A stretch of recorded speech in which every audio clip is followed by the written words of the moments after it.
स्वागत है आपका ब्रेक के बाद और बात करेंगे उत्तर प्रदेश की सियासत या ये कहें कि कांग्रेस की सियासत और बात रायबरेली और अमेठी की कि आखिरकार रायबरेली और अमेठी को मिला उम्मीदवार। देश की हाई प्रोफाइल सीटों में से शुमार अमेठी और रायबरेली में भी आज नामांकन पूरा हुआ है और ये नामांकन पर सभी की निगाहें थी। अमेठी और रायबरेली में आज नामांकन का काम पूरा हुआ है, दिन में 3 बज चुके हैं, तो जाहिर तौर पर अब 5वें चरण का नामांकन पूरे देश भर में पूरा हो गया है।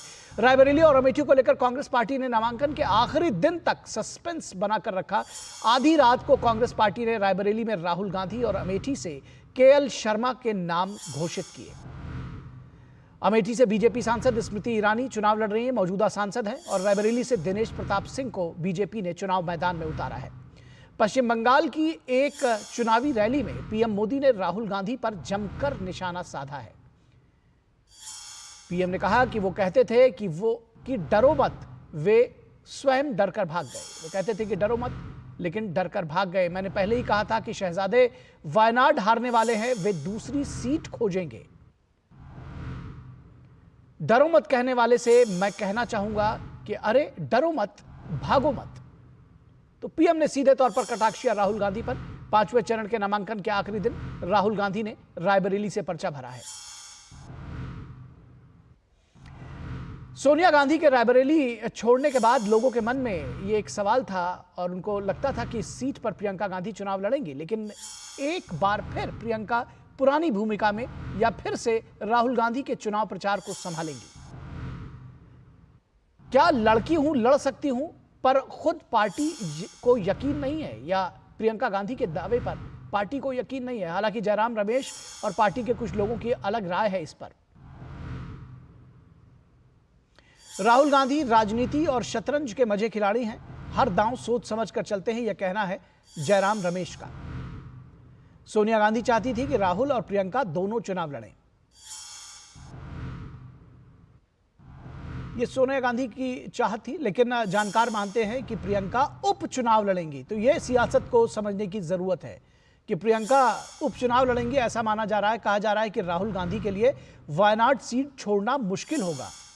अगले वर्ष वहां चुनाव है, अगर वो जीते भी तो 1 महीने के बाद यह सीट छोड़ देंगे। जब दोनों में से चुनाव की बारी आएगी और रायबरेली वो जीत भी जाते हैं तो उसको छोड़ देंगे। रायबरेली से 5 बार की सांसद रही सोनिया गांधी इस बार राजस्थान से राज्यसभा पहुंच गई हैं।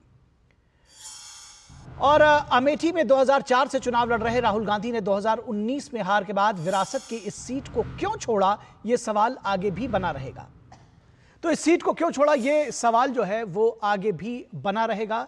और प्रधानमंत्री ने, जैसा कि हमने आपको बताया कि प्रधानमंत्री ने कहा कि डरो मत, भागो मत। क्या कुछ कहा प्रधानमंत्री ने राहुल गांधी को लेकर के, क्या निशाना साधा, ये आपको सुनाते हैं।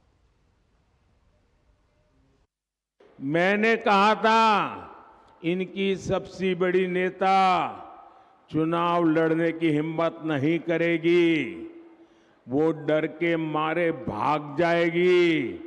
और वो भाग करके राजस्थान गई और राजस्थान से राज्यसभा में आई और हुआ भी यही। मैंने पहले ही बता दिया था कि शाहजादे वायनाड में हारने वाले हैं और हार के डर से जैसे ही वायनाड में मतदान समाप्त होगा वो दूसरी सीट खोजने लग जाएंगे। और अब दूसरी सीट पर भी उनके सारे चेले चपाटे कह रहे थे अमेठी आएंगे, अमेठी आएंगे, लेकिन अमेठी से भी इतना डर गए, इतने डर गए, वहां से भागकर अब रायबरेली में खोज रहे हैं रास्ता। ये लोग घूम घूम कर सबको कहते हैं डरो मत। मैं भी आज उन्हें कहता हूं और बड़े जी भर के कहता हूं, अरे डरो मत, भागो मत। तो प्रधानमंत्री ने चुटकी ली और कहा कि डरो मत, भागो मत। वही कांग्रेस के वरिष्ठ नेता जयराम रमेश कुछ अलग कह रहे हैं। वो उन्होंने सोशल मीडिया प्लेटफॉर्म एक्स पर राहुल गांधी के रायबरेली से चुनाव लड़ने को लेकर लिखा है कि इसे लेकर कई लोगों की कई राय है। उन्होंने आगे लिखा कि याद रखें कि वो राजनीति और शतरंज के अनुभवी खिलाड़ी हैं। पार्टी नेतृत्व काफी विचार विमर्श के बाद और एक बड़ी रणनीति के तहत अपने फैसले लेता है। इस एक फैसले ने भाजपा, उनके समर्थकों और उनके चाटुकारों को हताश कर दिया है। उन्होंने बिना नाम लिए प्रधानमंत्री पर भी आक्रमण किया। उन्होंने कहा कि भाजपा के स्वयंभू चाणक्य जो परंपरागत सीट की बात करते थे, अब समझ नहीं पा रहे हैं कि क्या जवाब दें।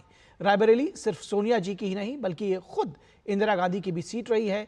ये कोई विरासत नहीं, ये एक जिम्मेदारी और कर्तव्य है। और जहां तक गांधी परिवार की बात है तो सिर्फ अमेठी रायबरेली ही नहीं, उत्तर से लेकर दक्षिण तक पूरा देश गांधी परिवार का गढ़ है। और राहुल गांधी उत्तर प्रदेश की से 3 बार और केरल से 1 बार सांसद रहे हैं। प्रधानमंत्री विंध्य के नीचे एक भी सीट से चुनाव लड़ने की हिम्मत आखिर क्यों नहीं जुटा पा रहे हैं, तो सवाल उल्टा जयराम रमेश ने किया है। बहरहाल इस पूरे विषय पर चर्चा करने के लिए हमारे साथ 3 खास मेहमान जुड़े हुए हैं, उनसे आपका हम परिचय करा दें। हमारे साथ बीजेपी के प्रवक्ता जयराम रमेश, माफ कीजिएगा, जयराम रमेश की बाइट पढ़ते पढ़ते उनका नाम मेरे जुबान पर आ गया। बीजेपी के प्रवक्ता हमारे साथ जयराम विप्लव जी जुड़े हुए हैं। जयराम विप्लव जी, बहुत स्वागत है आपका। और यश श्रीवास्तव हमारे साथ कांग्रेस के प्रवक्ता जुड़े हुए हैं। यश जी, बहुत स्वागत है आपका। और विनोद मिश्रा हमारे संपादकीय सलाहकार, वो भी जुड़े हुए हैं। विनोद जी, बहुत स्वागत है। और विनोद जी, अगर आपके साथ हम इस चर्चा की शुरुआत करना चाहें और ये समझना चाहें कि आखिर बात हो रही थी अमेठी की और राहुल गांधी पहुंच गए रायबरेली, आखिरी मौके तक ये सस्पेंस बनाकर रखना, और ये सवाल तो तब भी उठेंगे विनोद जी कि आखिर अमेठी छोड़ा क्यों?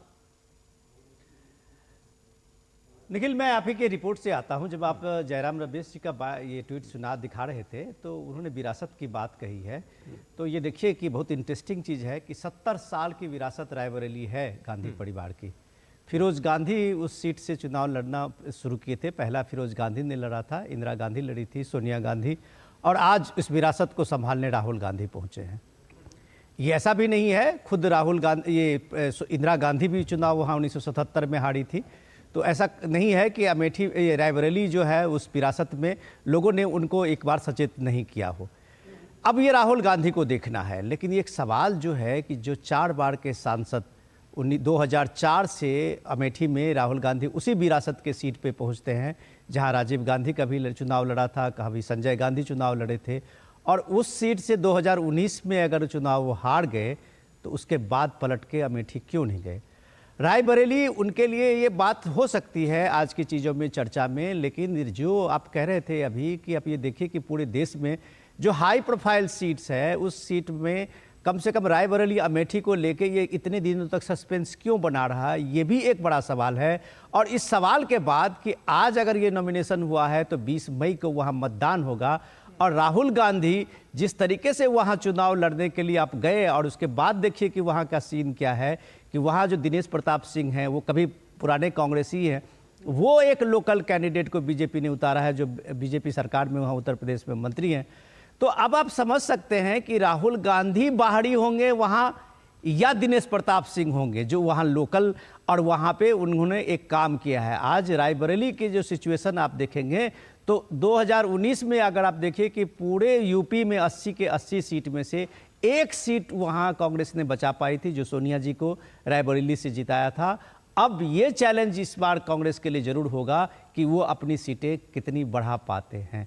जी, निश्चित तौर पर तो ये सवाल यश श्रीवास्तव से पूछेंगे। यश श्रीवास्तव, ये सवाल जरूर पूछा जाएगा कि कभी परचम पूरे उत्तर प्रदेश में लहराता था कांग्रेस पार्टी का, आज 1 सीट के लिए, क्योंकि ये सवाल बार बार बीजेपी की तरफ से भी, प्रधानमंत्री की आपने बाइट्स जरूर सुनी होंगी जिसमें वो कह रहे हैं कि डरो मत, भागो मत, और एक अदद जीत पाने के लिए वो अमेठी से रायबरेली चले गए। ये सवाल तो पूछा जाएगा कि अमेठी छोड़ा क्यों? निखिल जी, सबसे पहली बात, अभी जो आप बाइट दिखा रहे थे हमारे प्रधानमंत्री की, तो कुछ दिन पहले इसी चैनल पर हम लोग चर्चा कर रहे थे कि राहुल जी ने कह दिया कि मोदी डरा हुआ है, कहां पर रहा है। ये रहा है पे बड़ी आपत्ति थी लोगों को। आज नरेंद्र मोदी सोनिया जी के बारे में चली गई, भाग गई कह रहे हैं, इस बात को याद रखिएगा। दूसरी बात, आज पूरा मीडिया, चाहे आपका चैनल हो चाहे कोई दूसरा चैनल हो, अखबार, प्रिंट, डिजिटल, जिसको देखो वो राहुल जी ने इस सीट से नहीं उस सीट से चुनाव भर दिया, इस पे बात कर रहा है। तो फिर पूरी बीजेपी ये भी याद रखे कि या तो तय कर ले राहुल गांधी जी इर्रेलेवेंट है, या राहुल गांधी जी इनका सबसे बुरा सपना है, वो तय कर लें, वो मेरी समस्या नहीं है। तीसरी बात, अमेठी और रायबरेली का जहां तक सवाल है, तो जयराम रमेश जी कह चुके हैं, मैं भी कह देता हूं, पूरा देश गांधी का गढ़ है। इस देश में त्याग और बलिदान की मिसाल गांधी परिवार है। आरएसएस बीजेपी में कोई पैदा नहीं हुआ जो 4-5 पीढ़ियों से लड़ रहा हो, जिसके यहां से 2-2, 3-3 शहीद हुए हो, कोई नहीं। अब रायबरेली में ऐसा है कि राहुल गांधी जी का जीतना तय है। वायनाड की जहां तक बात है, तो यदि नरेंद्र मोदी जी को या स्मृति ईरानी को, पता नहीं कौन स्मृति, लेकिन स्मृति ईरानी को अगर जाना हो या और किसी भाजपा वाले को शौक हो, तो आ जाए वायनाड, वहां से भी निकाल के दिखा दें। वहां तो आते नहीं है। मैं तो कहता हूं नरेंद्र मोदी जी खुद वायनाड आ जाए और चुनाव लड़के एक बार में मामला खत्म कर दें, निर्णय कर लें कि भाई कौन हटता है, कौन जाता है, कौन डरता है, कौन भागता है, एक बार में तय कर लीजिए। दक्षिण में आपकी आने की हिम्मत नहीं। आपने तो मणिपुर, नागालैंड और मेघालय में अपने कैंडिडेट ही नहीं उतारे डर के मारे, क्योंकि मालूम है आपका कैंडिडेट वहां पैर नहीं रख सकता आज की तारीख में। तो हमें डरना डराना मत बताइए। हमने तो मणिपुर जाके भी दिखा दिया, देश के एक छोर से दूसरे छोर 2 बार करके दिखा दिया, लाखों करोड़ों लोगों की आवाज सुन के दिखा दिया। हमें मत बताइए। आप ये बताइए कि 10 साल ये पूर्ण बहुमत की सरकार लेके आपने जो देश बर्बाद किया है, उसका जवाब जब जनता आपसे मांगेगी तब आप क्या करेंगे? ठीक है, ठीक है, इसका जवाब हम ले लेते हैं। दरअसल चलकर जाने की बात नहीं हो रही थी कि मणिपुर गए या कहाँ गए, बात इलेक्शन में कंटेस्ट होने की हो रही थी, लेकिन इस बात का जवाब जयराम विप्लव जी से, ठीक है, ठीक है, जयराम विप्लव जी से जवाब ले लेते हैं। जयराम विप्लव जी ये कह रहे हैं कि दरअसल ये कोई इशू नहीं होना चाहिए कि अमेठी छोड़कर रायबरेली क्यों चले गए, और आपके जो शीर्ष नेतृत्व है बीजेपी के, उनके पास हिम्मत नहीं कि वो साउथ में जाके लड़ सके।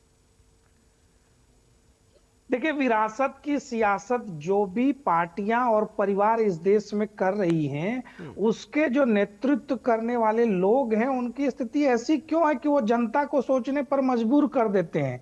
आप देखिए, राहुल गांधी को लें या हमारे बिहार में लालू का परिवार लड़ रहा है उनको लें, या कहीं और देख लीजिए, ये लोग चुनाव हारने के बाद कभी भी वापस अपने क्षेत्र में नहीं जाते हैं। ये चुनावी चांद बन गए हैं। जब चुनाव आता है तभी ये चांद की तरह अपने अपने चुनावी क्षेत्रों में दिखाई पड़ते हैं। राहुल गांधी अमेठी हारे, 5 साल अमेठी से गायब रहे। जब सांसद थे तब भी वो गायब रहते थे। इस देश की सबसे वीआईपी सीट किसको कहा जाएगा? जहां से आज देश के प्रधानमंत्री हैं। और जब प्रधानमंत्री अपने क्षेत्र का रेगुलर दौरा करते हैं, एक सांसद के रूप में काम करते हैं, भले वो प्रधानमंत्री रहे हो, तो बाकी लोगों को भी उससे सीखना चाहिए। इसलिए आज अमेठी हो, चाहे रायबरेली हो, या कोई और सीट हो, या पाटलिपुत्र हो, या फिर सारण की सीट हो, ये तमाम क्षेत्रों की मतदाताओं को ये अच्छे से समझ में आ गया है कि उनको सांसद चुनना है, और एक ऐसा सांसद जो क्षेत्र में भी रहे और संसद में, सदन के भीतर भी खड़े होकर अपने क्षेत्र के प्रति जिम्मेवारी का निर्वहन करे। वायनाड के सांसद ने वायनाड के प्रति क्या काम करके दिखाया, ये वायनाड की जनता जानती है। और वायनाड में हार पूरी तरह से दिख गया इनको। जब चुनाव हो गया तो इन्होंने दूसरा दरवाजा खोला है अपने लिए। रायबरेली से एग्जिट का नया रास्ता ढूंढना चाहते हैं, लेकिन रायबरेली के लोग भी उतने ही समझदार हैं, वो वापस गलती नहीं करेंगे। आज जो सबसे बड़ा सवाल है, 3 प्रमुख बातों को राहुल गांधी हो या उनके गठबंधन के लोग हो, भारत की जनता जानना चाहती है। पहली बात, इस संविधान बदल देंगे ऐसा झूठ राहुल गांधी क्यों बोलते हैं? नंबर 1। नंबर 2, देश में आरक्षण समाप्त हो जाएगा ऐसा झूठ वो क्यों बोलते हैं? नंबर 3, ओबीसी, एससी और एसटी का रिजर्वेशन कर्नाटक, तेलंगाना, आंध्र प्रदेश और जामिया मिलिया इस्लामिया की तर्ज पर राहुल गांधी और उनकी पार्टी मुस्लिमों को क्यों देना चाहती है? और लोकतंत्र के सबसे बड़े पर्व में खुद प्रतिभागी बनकर ये कह रहे हैं कि लोकतंत्र समाप्त हो जाएगा।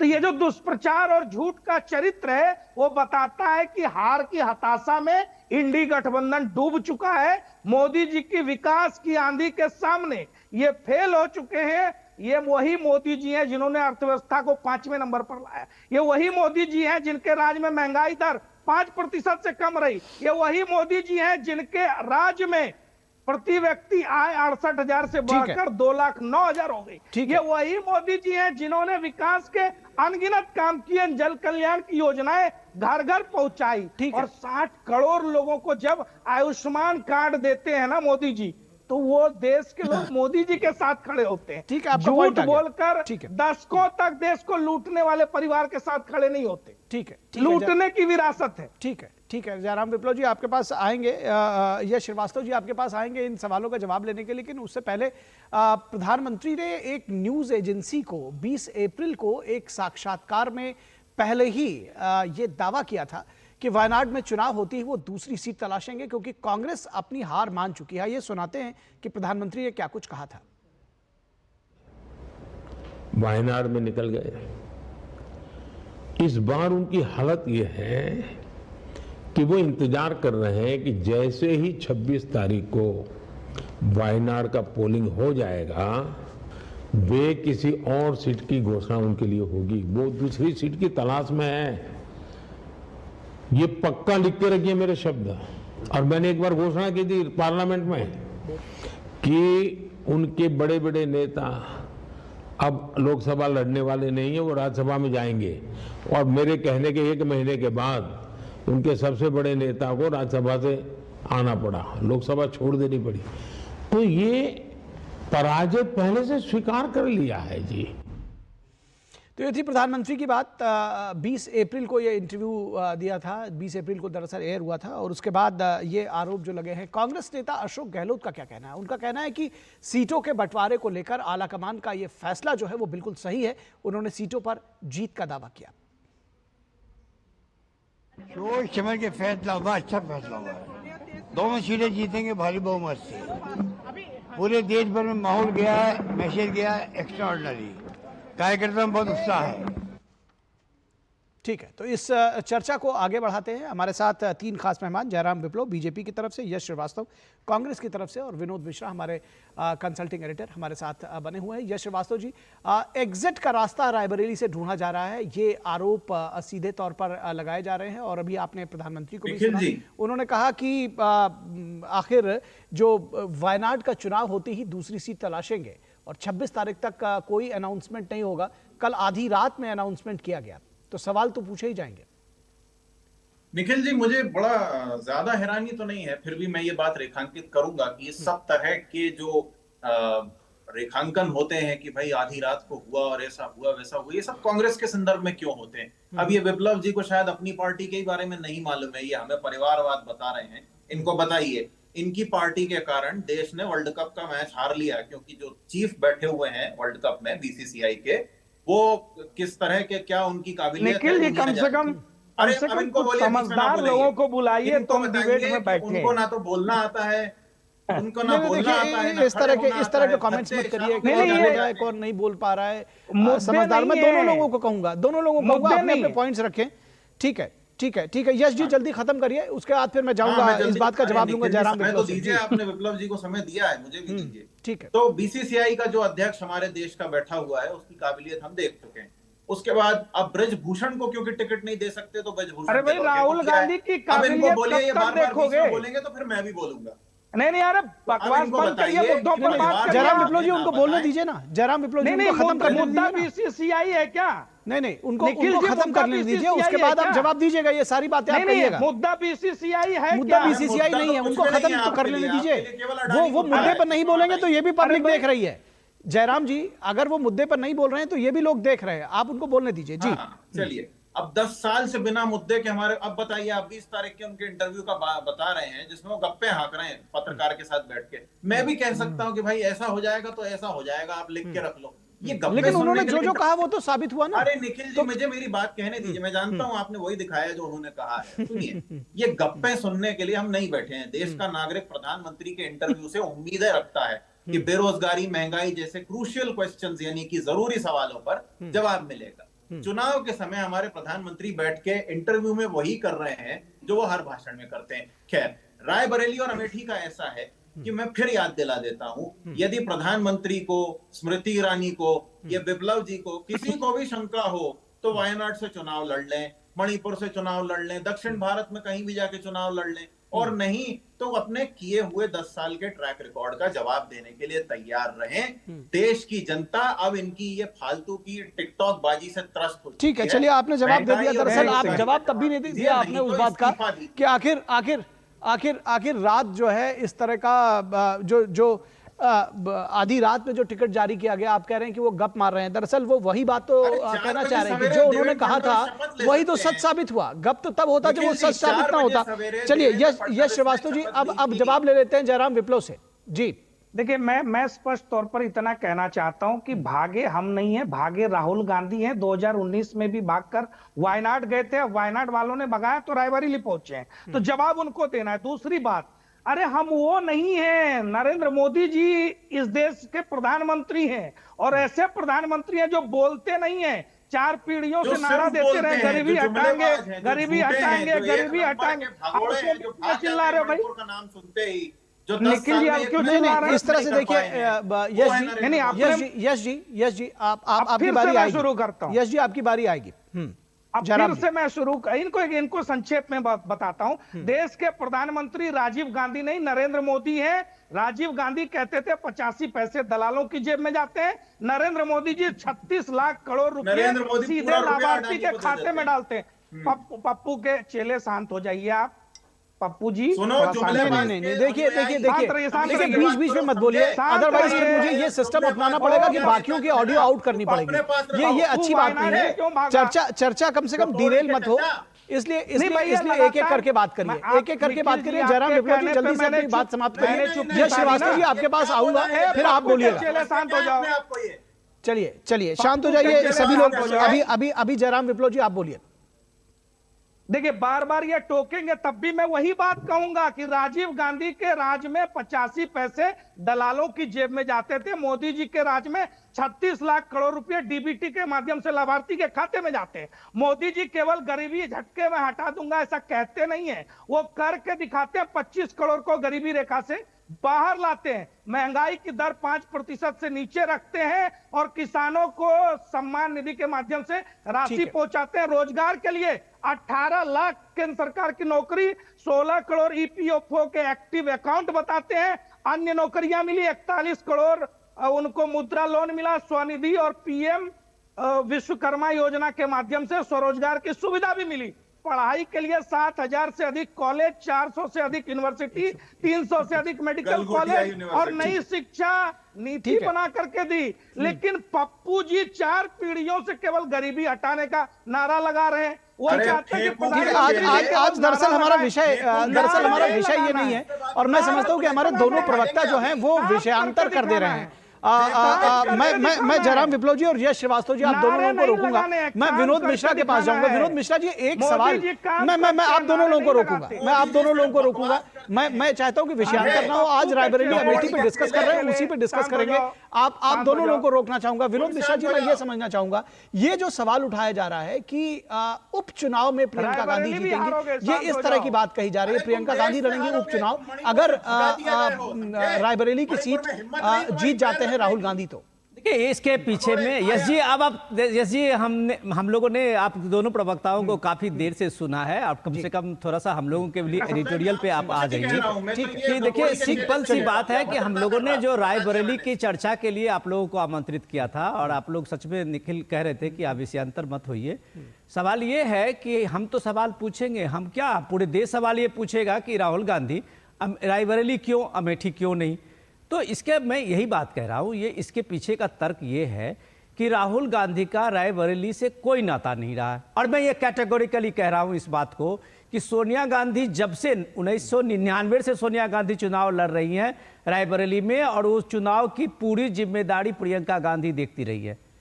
जब प्रियंका गांधी का उस क्षेत्र से एक कनेक्ट है, वहाँ के लोगों से, वहाँ के पॉलिटिकल आप कहिए कि जो डेमोजियोग्राफी है उसको प्रियंका गांधी राहुल गांधी से बेहतर जानती है। और इसका जो ये फायदा कांग्रेस को हो सकता था कि अगर वो प्रियंका गांधी को उतारते तो शायद ये लगता कि प्रियंका गांधी को एक पहली बार चुनाव में राहुल गांधी के बजाय उतार के एक तरह से लॉन्चिंग पैड जो उनकी विरासत की है उसमें प्रियंका गांधी को भी मिली है जगह।